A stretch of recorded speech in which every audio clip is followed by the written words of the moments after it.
I think now is a good time to hear from Donna Ruggeri.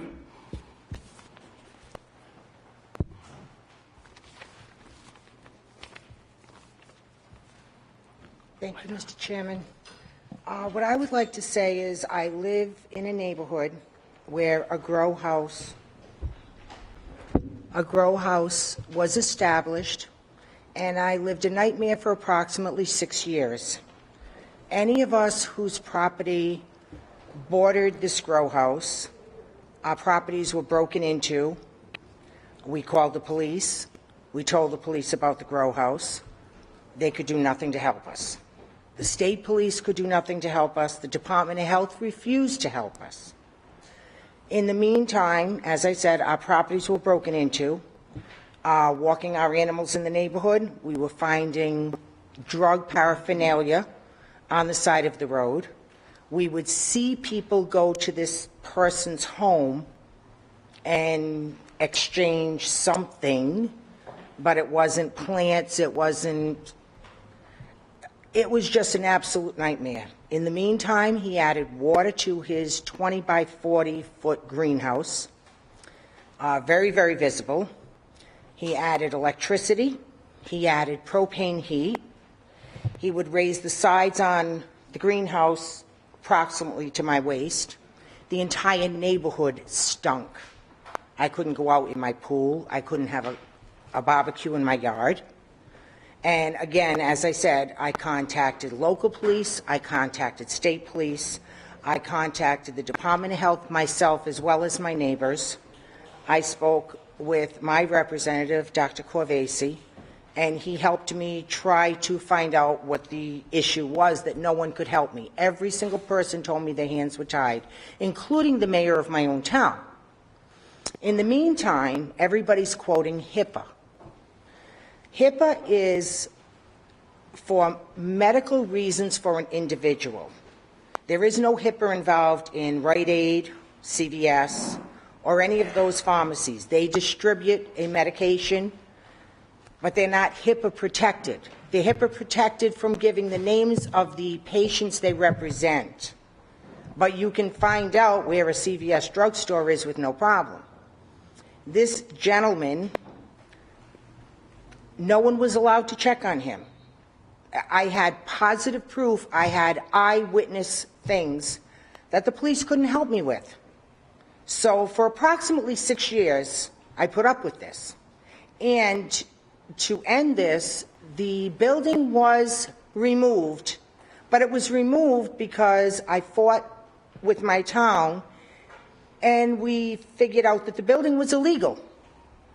So the building was removed because it was illegal, not because of anything that I fought with over the fact that the police, the fire departments, none of them, as the chief said, have any knowledge or any control over what's going on.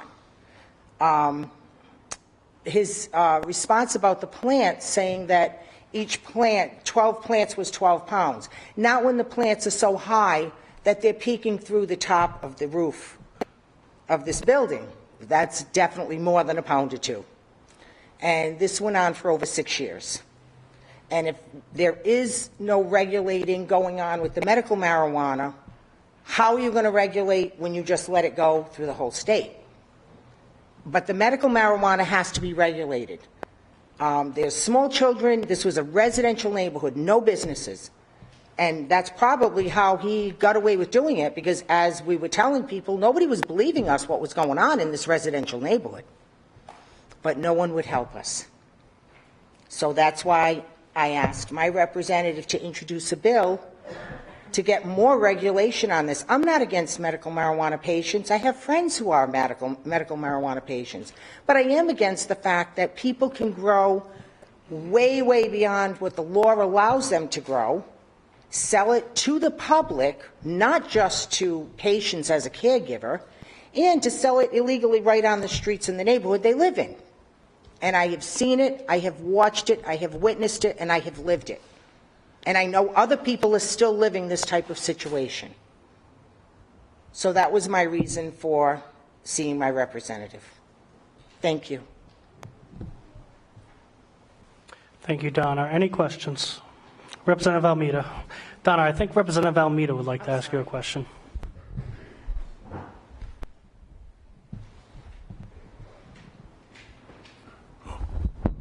I need glasses, Doc. Thank you. When you called the Department of Health, is that what you said you called? Yes, I did. And did you tell them how tall this? Nobody wanted to talk to me. You couldn't They even were get. told that they could not discuss anything with me. So you couldn't even tell them how big the plant was. They didn't care because they weren't going to tell me anything about the person that was doing this. Jesus. They wouldn't give me any answers to anything. And how many times were you able to call the Department of Health? I called them a half a dozen times and spoke to a half a dozen people before I called my representative, quite upset, and he said he would call them. He already testified to his reactions. We got no help. We got no help from the state at all, no help from the police at all. Well, it's a good thing you called Rep. Corbasi because you're here today. So now we've got proof, what I call the human receipt that you're here. Thank you. And even though I told people that I witnessed it, I witnessed this man have his own children taking these plants and moving them. Children. Oh, nice father. But when the police can't go to the property and they can't do anything, then what does my eyewitness do? Because there's absolutely no regulations on these caregivers. They can do whatever they want, and that's not right. All right, thank you. Representative Corbasi. I'm sorry, Representative Almeida. Representative Corbasi. Mr. Chairman, just to verify the witness's statements, I did not call Department of Health. On my day off, I went down personally to talk to someone, and the response was the same. They couldn't talk to me. They weren't being belligerent, but they felt that their hands were tied, and they couldn't discuss it. So therein lies the quandary with regard to the problem for the neighborhoods. So if the situation continues, when I say the situation, in general, across the state, there may be, I'm sure there are other neighborhoods that may be having these type of problems. We'd like to solve the problem if we could. And I'd like to thank my friend, Ms. Ruggeri, for coming down and testifying to the motivations behind the bill. Thank you. Thank you, Donna. Any further questions?